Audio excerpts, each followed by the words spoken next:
Track 34. What happened after the restructuring programme 8 years ago? After the restructuring, we hit a period of growth and everything was going well, but we ran into some problems. And what were they? You see, this is not a typical business. It is operated by a trust, which is still one of the main fundraisers for this community. The market consists of maybe 140, 150 traders who are each individual entrepreneurs. So managing the system, you're not managing a corporate environment where everybody's working towards a common vision.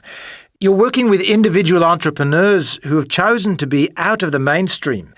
So dealing with that and keeping those people satisfied, happy, productive and positive makes it very challenging.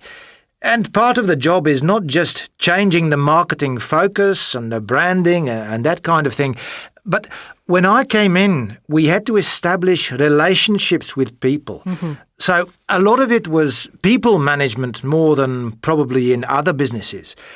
You know, it was literally getting people to think differently, getting people to regain their trust and positivity about the place, and getting that to spill over back into the customer base. So there was a lot of relationship building, and that was quite problematic. You said that you had to regain trust. Well, why had trust been lost? There was the feeling that they weren't being heard, that there was a top-down approach on decisions. There was the feeling that upper management was just looking at their own bottom line and not really looking at addressing the concerns of the people who were making the money.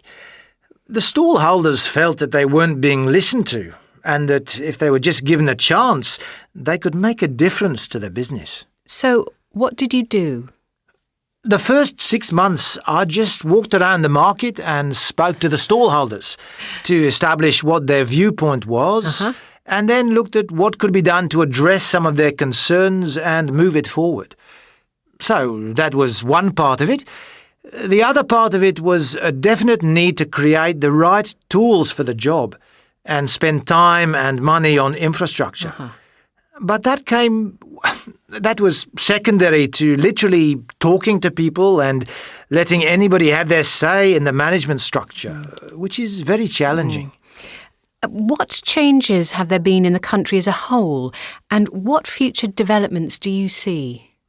Well, we can see a need for small village markets like Bryanston. We are more of a lifestyle business than the faceless malls. Many big retailers have been successful in South Africa, and they will continue to be so. However, the importance of organics has also increased, and there has been a growth in the number of organic markets. We see the organic markets as both competitors but also partners who are helping to spread the message of an alternative to the big supermarkets.